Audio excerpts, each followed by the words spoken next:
नमस्कार मु ज्योत्स्ना मोर family motivation channel को आपण मानक स्वागत करुच्ची। सतरे बंधु माने बापा माँ हेउचंती आम पई पूरा जीवंता ठाकुर।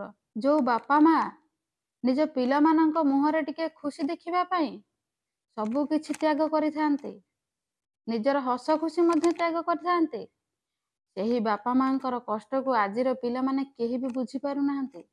अधिकांश देखिबा को मिलुछि जीवंता वृद्ध बापा माँ को किए नहीं मशाणी रे छाड़ी दउछि तो किए किछि टंका पाई निज बापा को छुरी पेली दउछि। एसबु आज्ञा धीरे धीरे बहुत बढ़िबार लागिछि। डेली न्यूज रे किछि ना किछि केस एपरि आसुछि। खरा वर्षा खरा को खातिर न करी जे सबु बेले काम करिथाए केवल पिलांको मुहरे टिके खाइबा देबा पई। सेही बापांको पई आज गोटे कहानी कहूछि शुणंतु। गोटे गाँ रे गोटे गरीब अंध लोकटिए रहउथिला। तार गोटे छोट पुओटे मध्य थिला। से प्रत्येक दिन ता पुओ को स्कूल को लेके जाए छाड़िबा पई। किंतु ता पुओर जो सांग माने ना से अंध बोली तांको बहुत थट्टा मजा करंती आ चिड़ांती हसंती मध्य। एसबु तांको पुओ को बहुत खराब लागे। से दिन आसी कहिला, बापा तुमर आ मते स्कूल नेकी जिबा किछि आवश्यक नाही, मु एका चली जिबी, तमे मते नेकी जाओ नाही कही मना करदेला। सेही दिन ठारू से प्रत्येक दिन एकुटिया स्कूल जाए, ता बापा को सांगरे नहीं जाए नाही। एमिति पिलाटी धीरे धीरे बड़ हेबाकु लागिला। हाई स्कूल गला, कॉलेज गला। तांको स्कूल आ कॉलेज रे बहुत बड़ बड़ फंक्शन मध्य हुए। से केबे भी ता बापा को सेठाको नेकी जाए नाही। काहेकि ना तार ता बापा प्रति घृणा भाव आसी जाइथिला। जेहेतु ता बापा गोटे गरीब लोक आउ तांकर गोटे आखि नथिला। एही परि भाबरे से बड़ होई गला, पाठ पढ़ा सरी गला, से भल चाकरी मध्य कला, से मैरिज भी कला।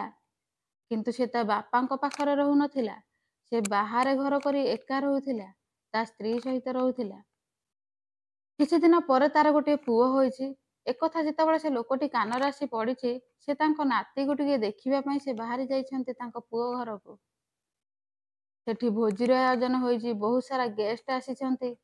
सेही समय रे गेट बाहरु किछि शब्द सुभिला कि किछि पिला माने काहाको गोटे पागल भाबी टेका मारुछन्ते आ तड़ुछन्ते।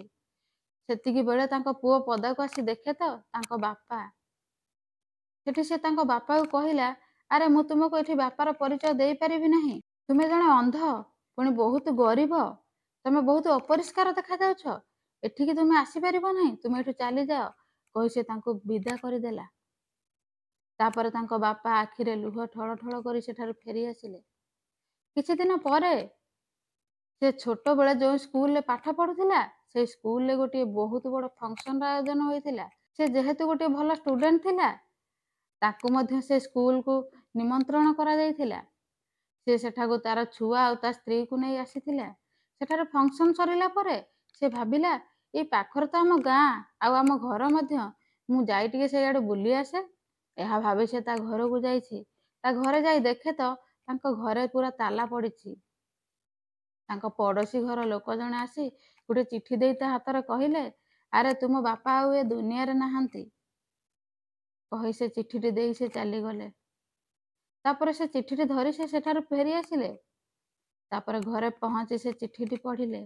से चिट्ठी रे तांको बापा लिखिथिले, अरे देख बाबा, मु आरंभरु गरीब नथिली कि मु अंध नथिली, मु गोटे भल चाकरी भी मध्य करिथिली। तू जेतेबेले जन्म हेलु गोटे आखि नहीं जन्म होइथिलु, आ तोर गोटे आखि मध्य नथिला। आउ सेतेबेले मु मोर गोटे आखि तते देई देइथिली। आउ मोर ऑपरेशन रे बहुत दिन छुट्टी हेबारु मते चाकरी रु मध्य बाहर कर देइथिले। से चिट्ठीटी पढ़ी सारिबा परे पिलाटी बहुत मन दुख कला, कांदिबाकू मध्य लागिला। किंतु सेतेबेले कोन थिले पाखरे, तांको बापा सेतेबेले तांको पाखरे नथिले। तेणु करी थरे बापा बंची थिबा अवस्था रे तांको दुख, तांको त्याग, तांको कष्ट को थरे अनुभव करिया पई चेष्टा करंतु। सतरे देखंतु ना बापा मानकर हृदय केते बड़ होइथाए। तांको पुओ ताको केते घृणा करुथिला। स्कूल को सांगरे जिबाकू मना करुथिला। तांको स्कूल रे जो फंक्शन होउथिला सेथिरे भी नेबाकू मना करुथिला। से चाकरी करी बाहर रहिले। शेषरे तांको नाती को टिके देखा करिया पई जाइथिला। सेठु भी से तांको विदा करदेले। एते घृणा देखिबा परे मध्य तांको बापा केबे भी तांको मनर कष्ट को तांको पुओ आगरे जणाउ नथिले। କି ତୋ ପାଇଁ ମୁଁ ଆଜି ଅନ୍ଧ ହୋଇଛି ବୋଲି କେବେ ବି କହୁନଥିଲେ। ସତରେ ବାପାମାନଙ୍କର ହୃଦୟ ହେଉଛି ବହୁତ ବଡ଼, ଯାହାକୁ କୁହନ୍ତି ସ୍ୱର୍ଗଠାରୁ ବଡ଼, ଏ ପୃଥିବୀଠାରୁ ବଡ଼। ଆଉ ସେହି ବାପା ମାଆଙ୍କୁ କେବେ ବି ହତାଦର କରନ୍ତୁ ନାହିଁ। ବାପା ମା ଯେତେ କଷ୍ଟରେ ରୁହନ୍ତୁ ନା କାହିଁକି, ସେ କେବେ ବି ତାଙ୍କ ପିଲାମାନଙ୍କ ଆଖିରେ ଲୁହ ଦେଖିବାକୁ ଚାହାନ୍ତି ନାହିଁ। ସେ ସବୁବେଳେ ଚାହିଁଥାନ୍ତି ପିଲାଙ୍କ ମୁହଁରେ ଟିକେ ହସ ଦେଖିବା ପାଇଁ। ତେଣୁକରି ମୋର ଗୋଟିଏ ଅନୁରୋଧ କି ବାପା ମାଙ୍କର ସେ ତ୍ୟାଗ, ବାପା ମାଙ୍କର କଷ୍ଟକୁ ଥରେ ଅନୁଭବ କରିବା ପାଇଁ ଚେଷ୍ଟା କରନ୍ତୁ। ଆଉ ବାପା ମା ବଞ୍ଚିଥିବା ଅବସ୍ଥାରେ ତାଙ୍କ କଷ୍ଟକୁ ବୁଝିବା ପାଇଁ ଚେଷ୍ଟା କରନ୍ତୁ। ଆଉ ତାଙ୍କୁ ଟିକେ ସମ୍ମାନ ଦିଅନ୍ତୁ, ଆଉ ତାଙ୍କର ଦାୟିତ୍ୱ ନିଅନ୍ତୁ। ସେ ମରିଗଲା ପରେ ନା ଆପଣ ଯେତେ କାନ୍ଦନ୍ତୁ କି ତାଙ୍କ ଶୁଦ୍ଧି କ୍ରିୟାରେ ଯେତେ ଟଙ୍କା ଖର୍ଚ୍ଚ କରନ୍ତୁ, କୌଣସି ବି ଲାଭ ହେବ ନାହିଁ। ତେଣୁକରି ବାପା ମା ବଞ୍ଚିଥିବା ଅବସ୍ଥାରେ ତାଙ୍କର କେୟାର ନିଅନ୍ତୁ।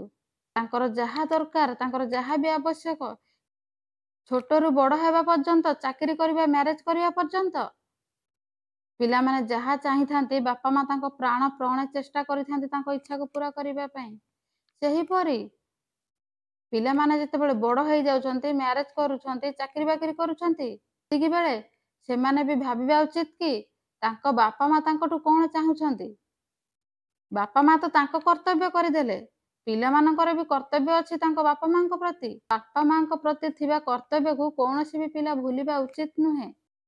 ତେଣୁକରି କୌଣସି ବି ବାପା ମାଙ୍କୁ ହତାଦର କରନ୍ତୁ ନାହିଁ। ଥରେ ତାଙ୍କ କଷ୍ଟକୁ, ତାଙ୍କ ଦୁଃଖକୁ ଅନୁଭବ କରିବା ପାଇଁ ଚେଷ୍ଟା କରନ୍ତୁ। ଆଉ ସବୁବେଳେ ଚେଷ୍ଟା କରନ୍ତୁ ବାପା ମା ତମଠାରୁ କ'ଣ ଆକ୍ସେପ୍ଟ କରୁଛନ୍ତି। ଆଉ ଯେଉଁ ପିଲା ନିଜ ବାପା ମାଙ୍କର ଦୁଃଖ କଷ୍ଟକୁ ଅନୁଭବ କରିପାରେ ନା, ସେ ପିଲା ଜୀବନରେ କେବେ ବି ହାରେ ନାହିଁ। ସେ ଯାହା ଚାହିଁବ ତାର ସବୁ କିଛି ସଫଳ ହେବ।